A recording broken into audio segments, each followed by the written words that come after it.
A lo largo de la historia han bajado del cielo trayendo sabiduría y tecnología superiores, o eso dicen. Hemos grabado sus naves en vídeo muchas veces, aunque no acabamos de convencernos. Y los malvados extraterrestres secuestran gente de la Tierra y les hacen cosas incontables, según miles de norteamericanos que dicen haber sido abducidos por ovnis. Son muy feos. Es algo muy indiscreto.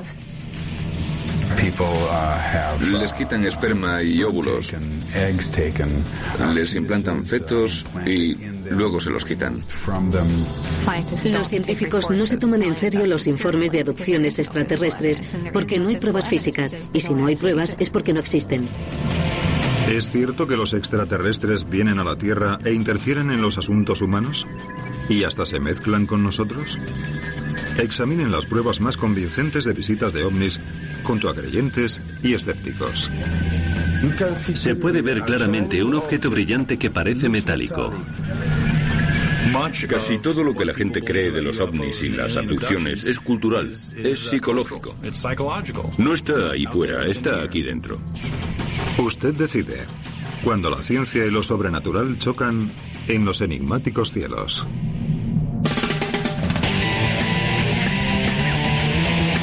Revelaciones. Los ovni.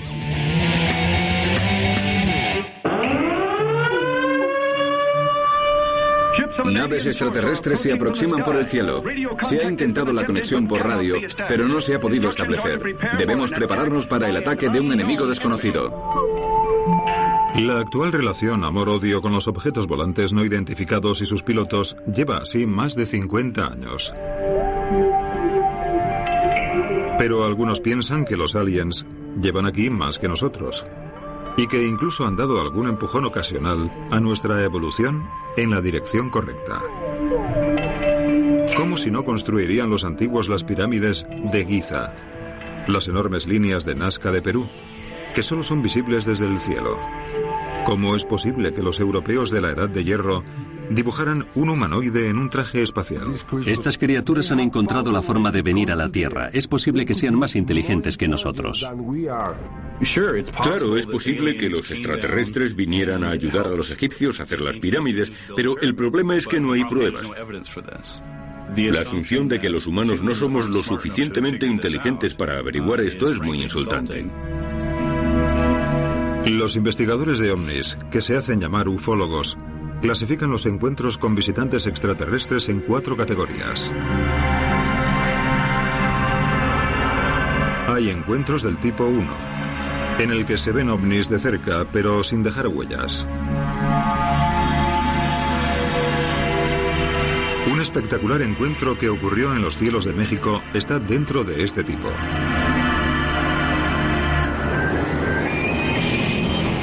Atardecer del 5 de marzo de 2004.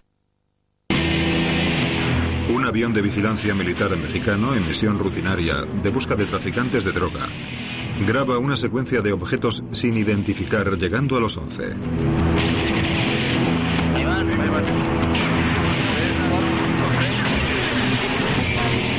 En el sistema de infrarrojos del avión, los ovnis aparecen como puntos de luz brillante, pero no muestran detalles o estructura. Los pilotos buscan desesperados en el cielo lo que al parecer vuela a su lado, pero no ven nada. Solo tienen la señal de infrarrojos de algo muy caliente. Los controladores aéreos dicen que no ven nada en sus radares. Al final, el avión aterriza sin que el personal, los controladores o los militares sepan qué ha pasado.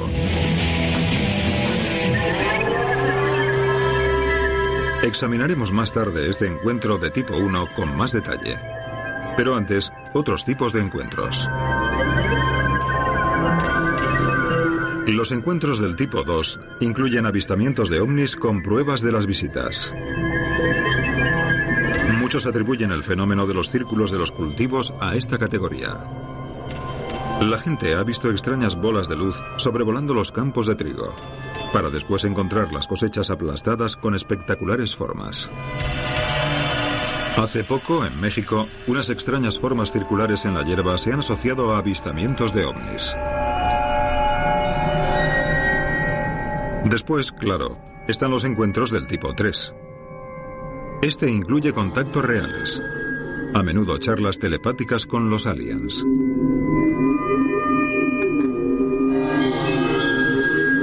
Al final de la lista están los que han tenido encuentros del tipo 4, también llamados abducciones. Cuando volví en mí, estaba sobre una mesa. Desde el principio, a Hollywood le gustó la idea de hombres de ojos grandes venidos de otras galaxias que nos hacen cosas horribles. Pero para aquellos que creen que han pasado por ello, es terrorífico. Son muy feos y asquerosos.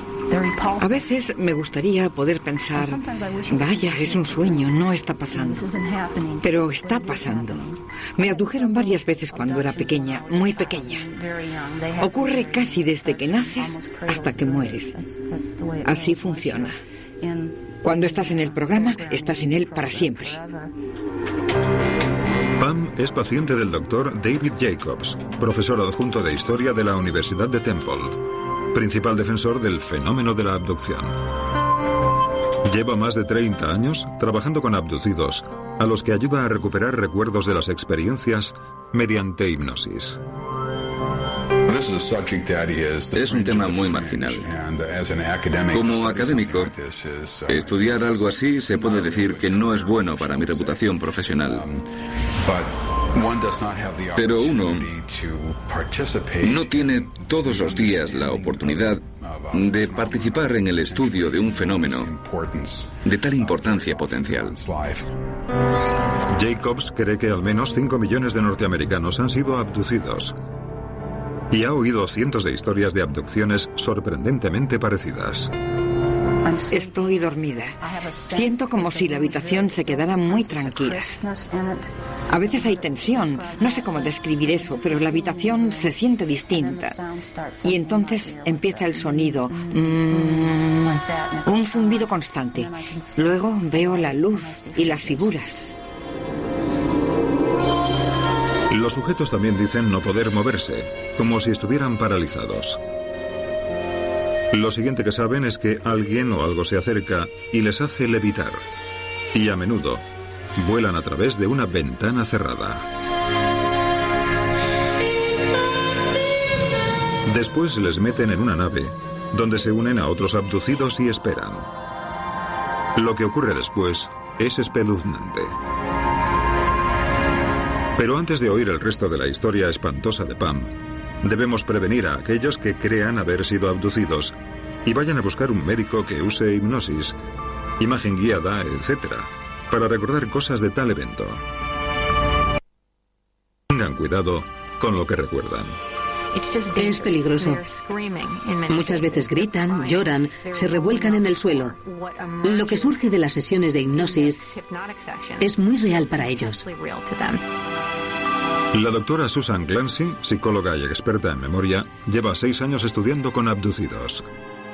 Ella cree que los recuerdos de las abducciones no se recuperan con terapia, sino que se crean allí. Todos los abducidos con los que trabajo empezaron a recordar a partir de las sesiones de hipnosis o de imagen guiada. No sé de nadie que recuerde de haber sido abducido espontáneamente. Los abducidos suelen ser personas racionales y cuerdas, y son muy conscientes de que sus historias parecen fantásticas. Pero replican, ¿por qué nadie querría recordar algo tan doloroso? Haremos un viaje por la psique humana para responder a esta pregunta y para encontrar respuestas biológicas increíbles. También examinaremos la grabación de infrarrojos de las Fuerzas Aéreas Mexicanas para ver si hay una respuesta más realista. Empecemos por el principio. ¿Cómo empezó la obsesión por los ovnis? Seguramente, la era moderna de los ovnis comenzó en los primeros años de la Guerra Fría, cuando la gente no dejaba de mirar al cielo, obsesionados con aviones espía y misiles. Lo que realmente desencadenó la locura ocurrió en junio de 1947. Kenneth Arnold pilotaba su avión privado por las Cascade Mountains del estado de Washington cuando vio un flash brillante, azulado en la distancia. Se fijó mejor y vio unos objetos desconocidos volando por la montaña a toda velocidad, con increíble agilidad. Arnold contó su historia a un periódico local y nació la locura del platillo volante. Ese mismo año ocurrió algo crucial en la historia de los ovnis, algo que sobrevive y que los creyentes nombran con respeto y molesta a los escépticos: Roswell. Se encontraron unos restos extraños en un rancho a las afueras de Roswell, Nuevo México, cerca de una base aérea del ejército estadounidense. Al día siguiente, un periódico local apareció con la noticia de que el ejército tenía una nave alienígena en su poder. Apresuraron a decir que los restos eran de un globo sonda. Pero el daño estaba hecho. Tampoco ayudó el que estuvieran encubriendo que el llamado globo sonda era una prueba secreta de un globo espía. Acababa de nacer una nueva era. Después de Roswell, cientos de avistamientos y teorías conspiratorias han surgido sin control.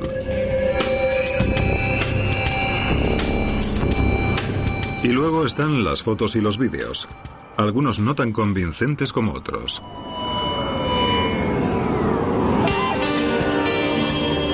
En los anales de los avistamientos de ovnis, pocos se pueden equiparar al día en que se oscureció la Ciudad de México a mediodía. Y no una, sino docenas de personas grabaron algo extrañísimo. 11 de julio de 1991. Un eclipse total de sol empieza a oscurecer los cielos de Ciudad de México. Cientos de personas apuntan sus cámaras al cielo para grabar el evento. Para el ufólogo Guillermo Arreguín, fue algo para recordar.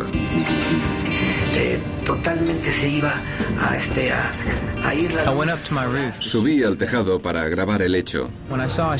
Entonces vi una luz brillante en el cielo y enfoqué hacia ella. Creo que lo que grabé fue un ovni, no un planeta o una estrella. Arreguín no estaba solo cuando lo grabó. Sergio Fuentes celebraba el eclipse con su familia y él también estuvo mirando al cielo. Mi mujer y mis hijos insistieron en que no mirara directamente al sol sin protegerme. Les hice caso e intenté seguir grabando todo lo que pasaba. Seguí sujetando la cámara, asegurándome de que la cámara apuntaba al sol. Más tarde, cuando Fuente comprobó la cinta, se sorprendió de que había grabado un ovni. Se estuvo informando durante varios días del avistamiento del ovni, provocando un frenesí mediático. El conocido periodista de investigación Jaime Maussan presentó un telemaratón de 10 horas sobre ovnis que incluyó un debate sobre el avistamiento. Pidió a los espectadores que volvieran a ver lo que habían grabado con sus cámaras. Cuando presenté esto en televisión, llamó mucha gente para decir que lo habían visto. Se puede ver claramente un objeto brillante que parece metálico, con una sombra debajo. Un disco plateado. Creemos que no era una estrella o un problema de la cámara. Una distorsión. El vídeo es la prueba de que es real. Y ese día, mi vida cambió por completo. Porque desde ese momento la gente quiso que hablara más de ovnis que de cualquier otra cosa. Pero a algunos, esta prueba no les quita nada el sueño. El escritor y escéptico Mario Méndez Acosta le debate a Maussan el avistamiento del eclipse del 91 y cree que la obsesión nacional con los ovnis tiene más que ver con Maussan que con cualquier visita del espacio. Solo imaginen que su presentador de televisión más famoso se convirtiera en creyente acérrimo de ovnis. Creo que en Estados Unidos ya le hubieran echado. Lo que más me consterna es la futilidad del tema. Consternado o no, 13 años después del eclipse, Maussan aún tiene un programa semanal y los espectadores aún mandan supuestos vídeos de ovnis. Los mexicanos abrazan este fenómeno y han producido más pruebas que ningún otro país del mundo. Y vaya que sí. México es ahora un hervidero de estudios sobre ovnis y uno de los mejores lugares para observar cosas cuestionables en el cielo. Regularmente, un grupo amateur de ufólogos se queda una noche sin dormir para intentar contactar con las luces del cielo, meditando y lanzándoles ráfagas de luz. Si la verdad sobre los ovnis de México está ahí fuera, puede estar más cerca que las estrellas. Puede estar en Estocolmo. El astrónomo y fotógrafo Tom Kallen es productor del planetario del Museo Sueco de Historia Natural. Hay poca gente hoy en día que comprenda la bóveda celeste. No conocen algunas de las constelaciones más básicas. Así que cuando salen y ven algo poco usual que no entienden, es fácil decir, esa luz rara en el cielo es vida inteligente. Algún alien debe de estar con su nave por ahí en el cielo, sin pararse a pensar que quizá es un meteorito o un satélite.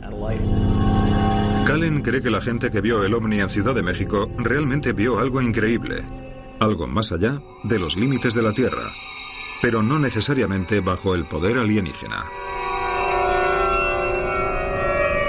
En el vídeo de Ciudad de México vemos un cielo oscurecido ya por el eclipse. Vemos algunas nubes flotando y luego la cámara se centra en este objeto. Usando un programa de ordenador disponible en el mercado que permite observar el cielo de un día determinado en un punto terrestre determinado, Tom recrea lo que ocurrió en el cielo de México aquel día. Aquí está el sol a punto de ser eclipsado. Lo que voy a hacer es que voy a aplicar el programa a 30 veces la velocidad normal para poder ver lo que pasó durante el eclipse. Cuando el ordenador simula la luna pasando delante del sol, el cielo se oscurece y algunos cuerpos celestes destacan. En el mismo punto en que se grabó el ovni, aparece un objeto especialmente brillante.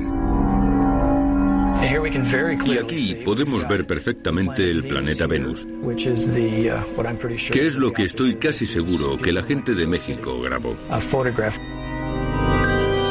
Venus, el segundo planeta más cercano al Sol y lo más brillante del cielo después del Sol y la Luna. Pero, ¿por qué Venus se parece tanto a un ovni borroso?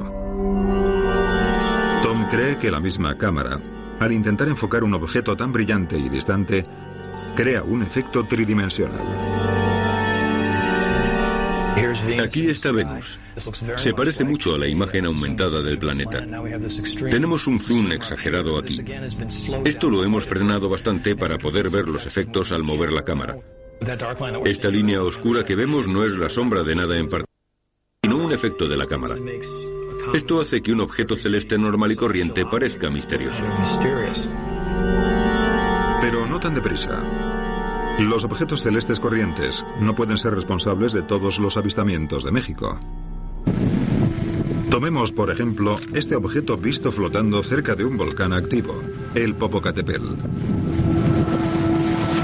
Está claro que no es ni un planeta ni una estrella, y no se comporta como un avión. El objeto lo grabó en vídeo el arquitecto Mario Ramírez, que vive en la falda del volcán.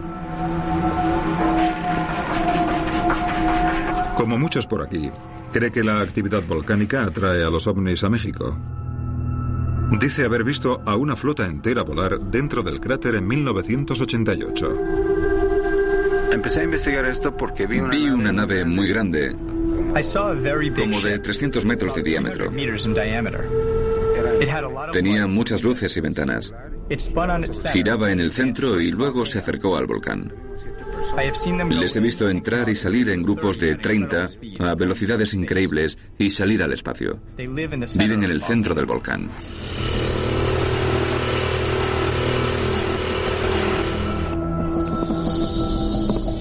En el año 2000, Ramírez estudiaba una formación rocosa cerca del volcán, pensando que era algún tipo de libro antiguo de astronomía, cuando algo le llamó la atención.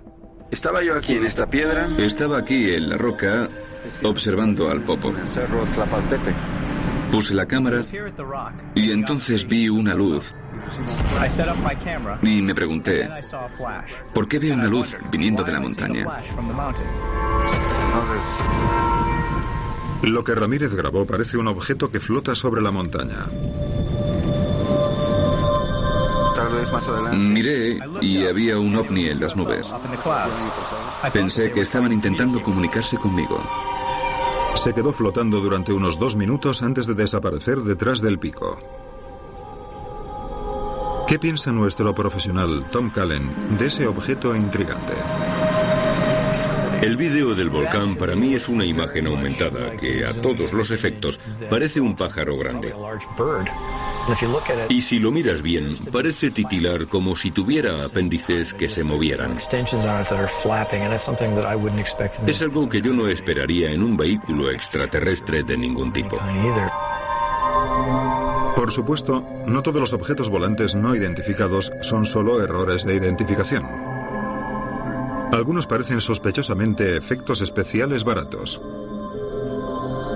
O un frisbee lanzado al aire.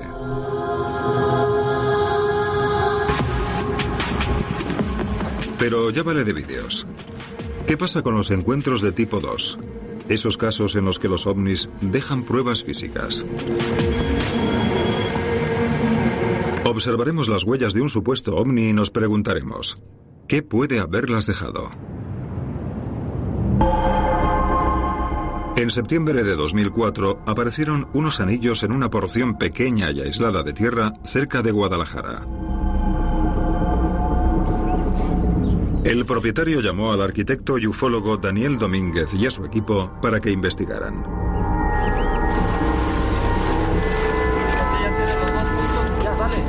Pasaron unas noches observando el campo y apareció una luz esférica. Pasó justo por encima de nosotros y aumentó la intensidad de la luz. Entonces la luz disminuyó y siguió su trayectoria. Domínguez dice que la luz provocó los cambios en la hierba que nada hecho por el hombre podría hacer. Durante 4 semanas hacen mapas de los círculos y miden su crecimiento.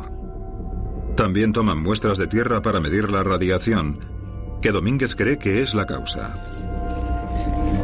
Tomamos esta muestra el 17 de septiembre.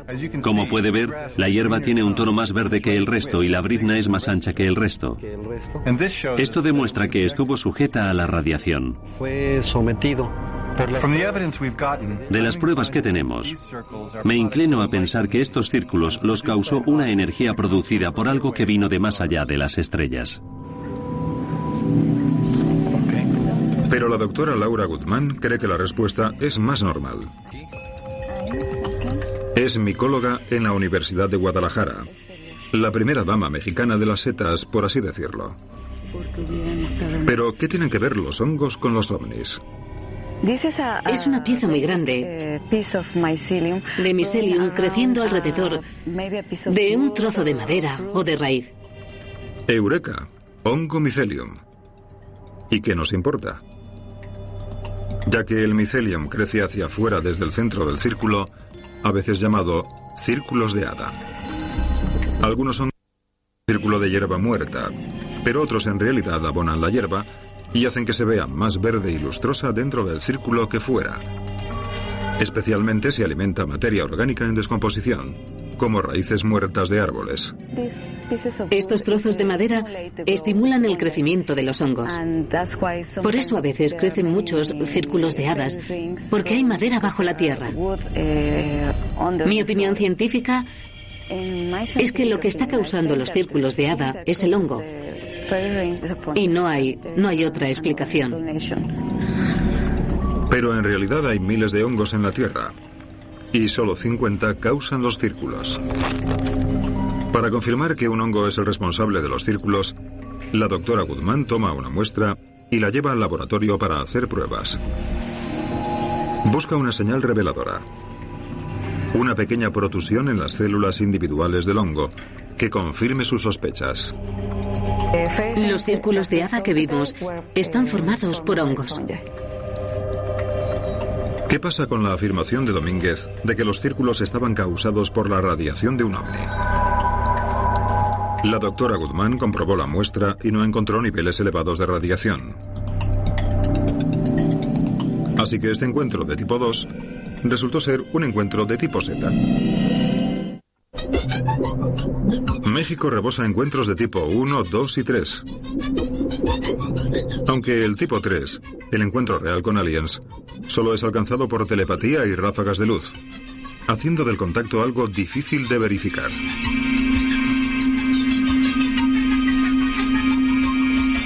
Curiosamente, casi nadie en México ha dicho haber sido abducido por extraterrestres.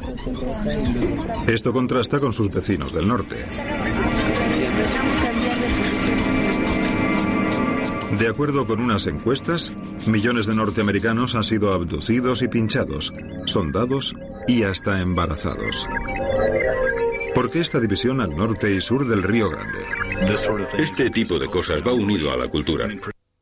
Seguramente si los alienígenas estuvieran abduciendo gente, no solo lo harían con norteamericanos, sino también con mexicanos, brasileños o portugueses. Sería la persona más feliz del mundo si alguien me dijera que no está pasando de verdad. Es una especie de quién sabe qué. Y me alegraría. Pero por desgracia llevo en esto mucho tiempo. Pero antes de entrar en el horroroso mundo de las abducciones, volvamos a los extraños hechos grabados por un avión militar mexicano en el radar. Casi una docena de objetos sin identificar para los que los militares no encontraron explicación. ¿Podría esto ser la prueba definitiva de las visitas alienígenas?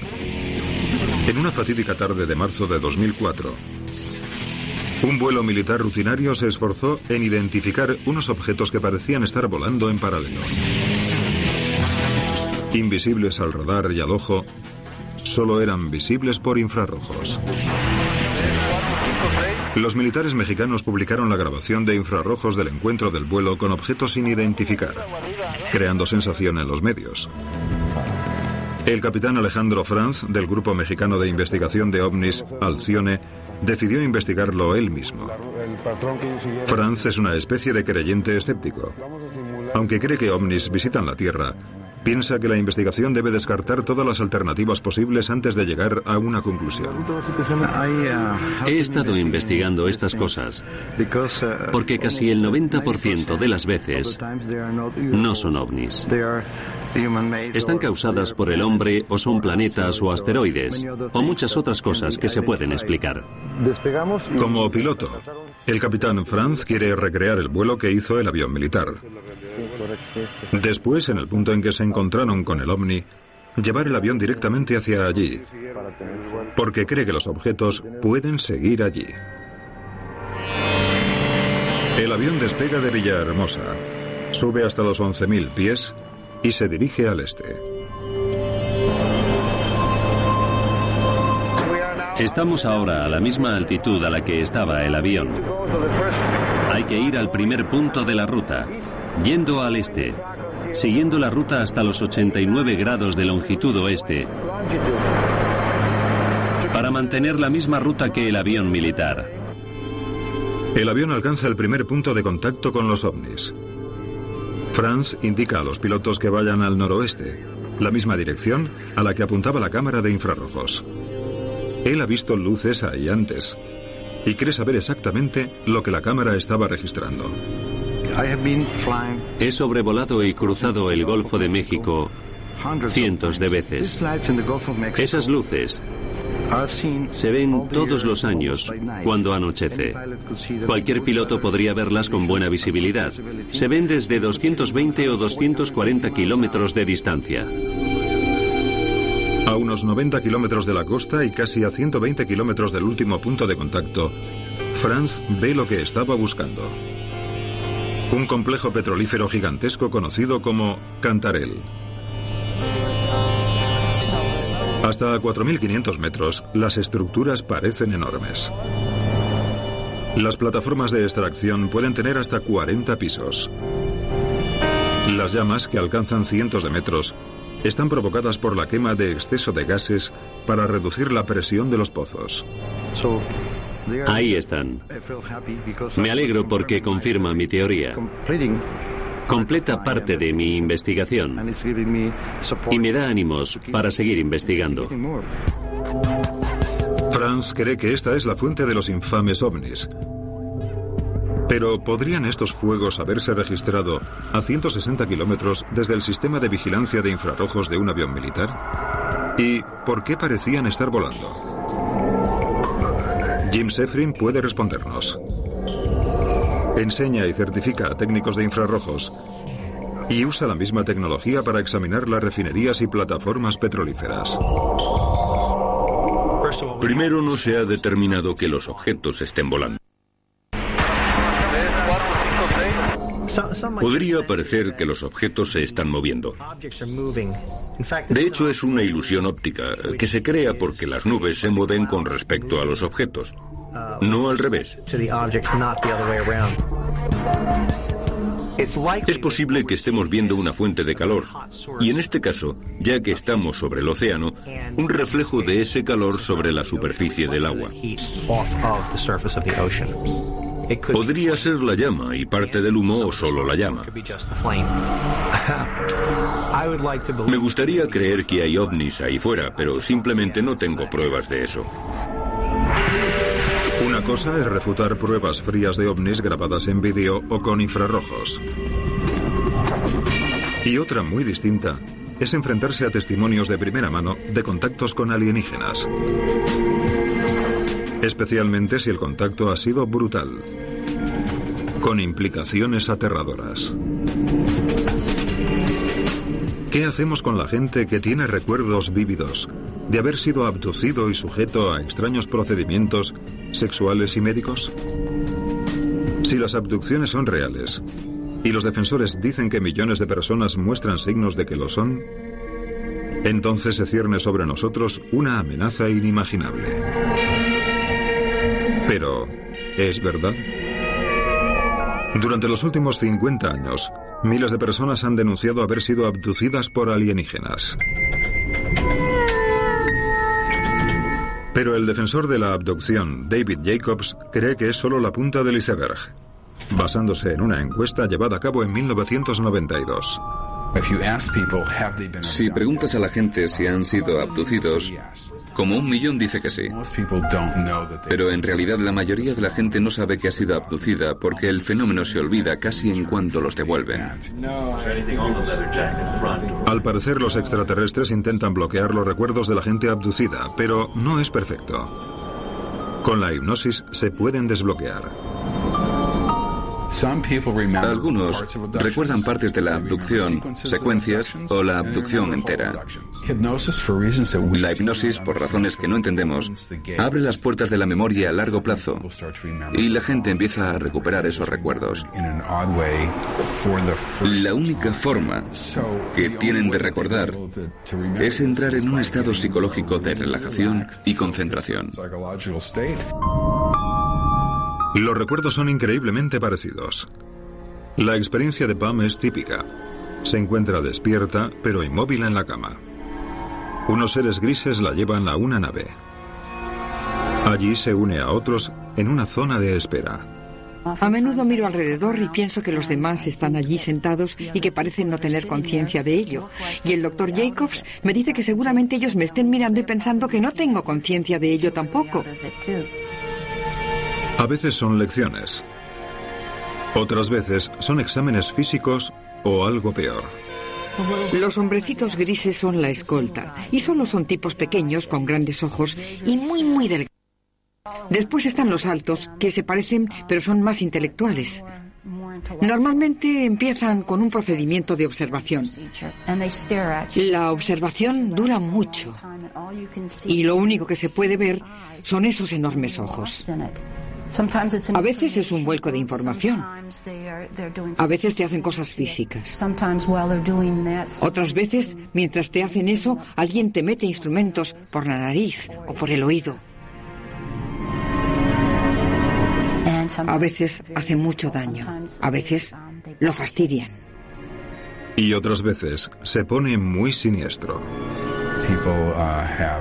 Les extraen esperma y óvulos, les implantan fetos y luego se los quitan. Lo que creo que pasa, y a mi edad aún ocurre, es que toman un embrión que es una combinación de ellos y nosotros y te lo insertan. Lo llevas durante unas 10 semanas y luego te lo quitan. Lo que hacen con ellos... He visto botellas, enormes botellas, y luego unas pequeñas que están suspendidas. Pam no está sola. Miles tienen recuerdos casi idénticos. Despertarse para encontrarse un chorro de luz en la habitación. Sentimiento de parálisis y horror. Hombrecitos grises que hacen levitar a las personas y las transportan a una sala de examinación, donde otro alien más alto hace el examen. ¿Cómo es posible que tanta gente que no se conoce cuente la misma historia y detalles? Lo que eso sugiere es que hay un concepto común de lo que una abducción incluye. Desde películas a escritos, pasando por programas de televisión. Pero la afirmación de que, como las denuncias son tan parecidas, tiene que ser una experiencia compartida, es una falacia. Y luego está el método usado para recuperar esos recuerdos, la hipnosis. Durante mucho tiempo la hipnosis se consideró una puerta mágica a la memoria de la gente. Pero ahora se ha descubierto que la hipnosis es mucho más efectiva creando recuerdos que recuperándolos. Bajo un estado hipnótico, la gente es muy sugestionable y está ansiosa por agradar al hipnotizador, como cualquiera puede ver en una función. ¿Sabes lo que estoy viendo?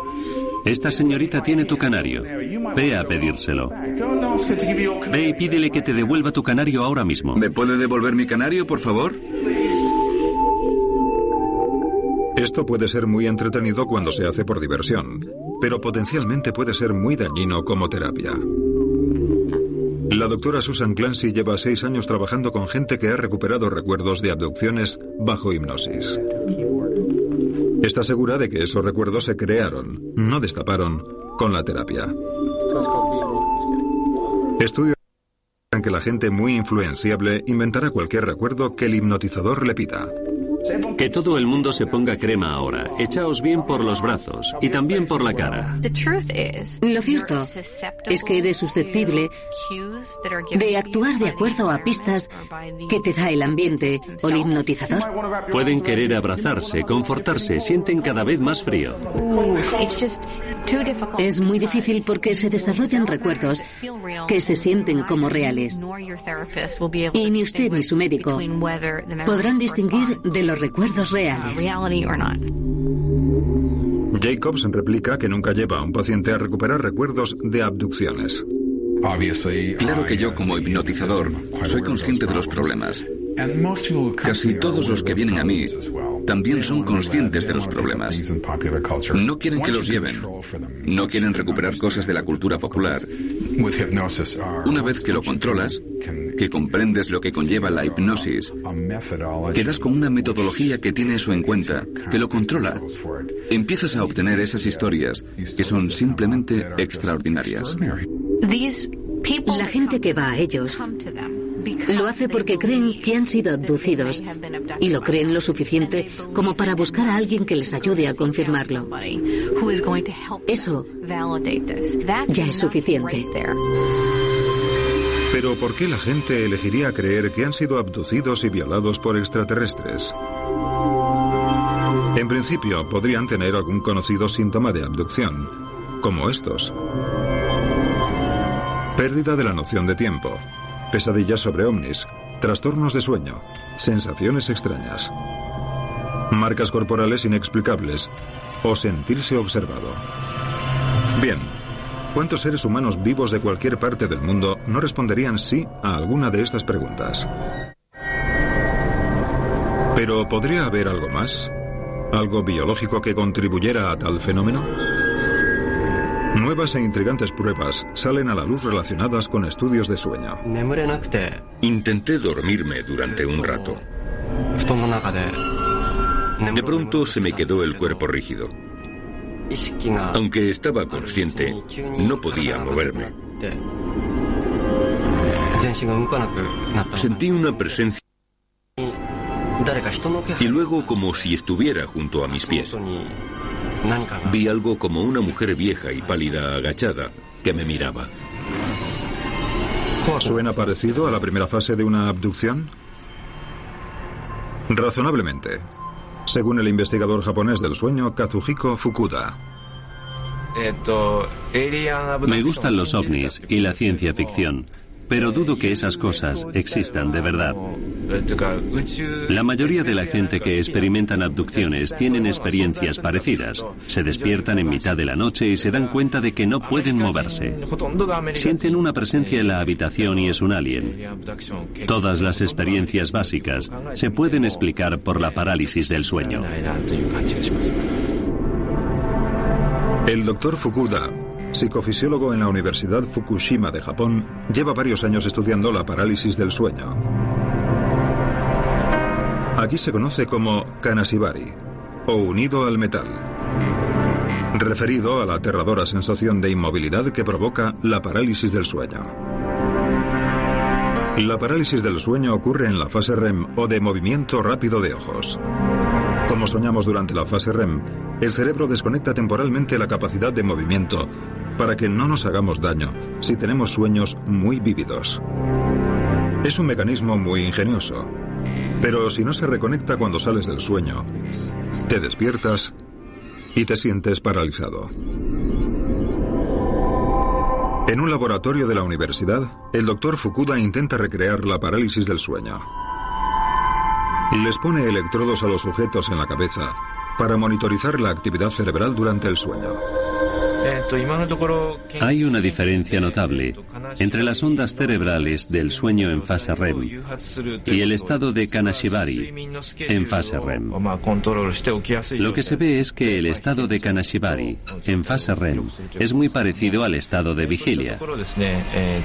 Por eso, cuando alguien sufre parálisis del sueño, se siente como si estuviera despierto. Cuando el sujeto alcanza la fase REM adecuada, entre la vigilia y el sueño profundo, el doctor Fukuda les despierta. Después les pregunta cómo se sentían en ese momento.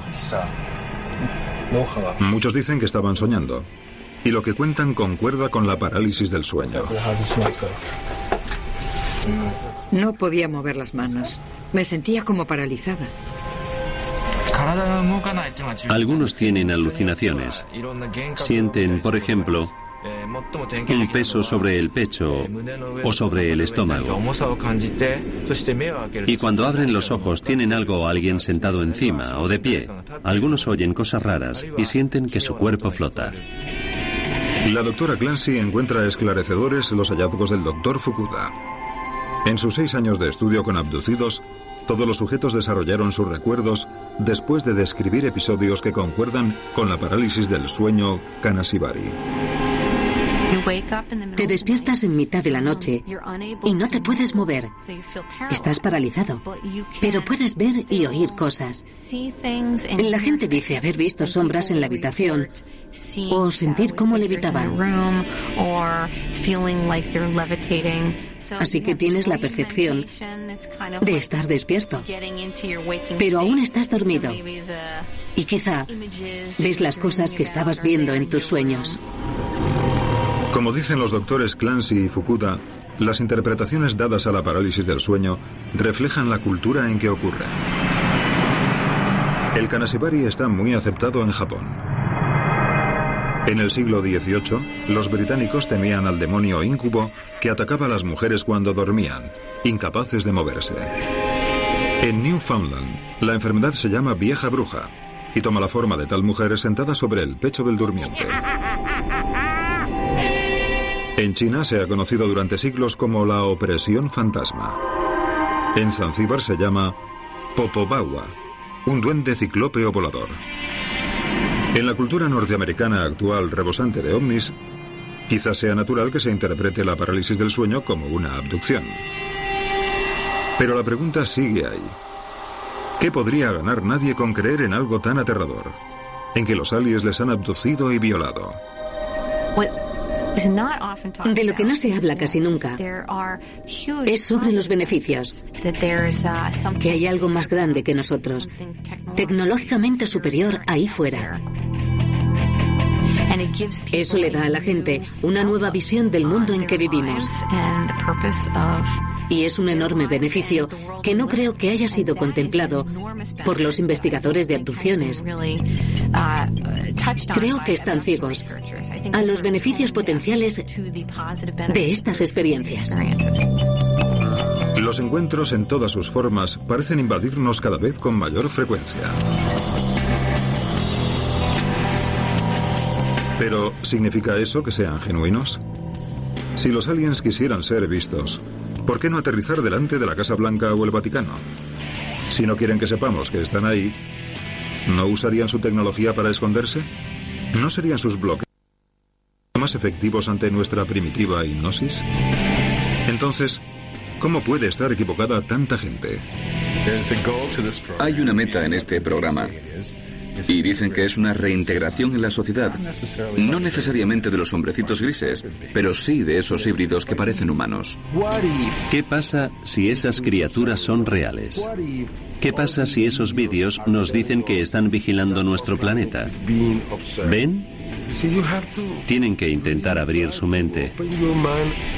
La asombrosa falta de pruebas me dice que lo que cree la gente sobre ovnis y abducciones es cultural, es psicológico. No está ahí fuera. Está aquí dentro. Es hora de que decidan ustedes. Pero no se olviden de un consejo que la historia de la civilización nos ha dejado. No se compliquen. Donde las explicaciones realistas bastan, ¿por qué recurrir a unas fantásticas?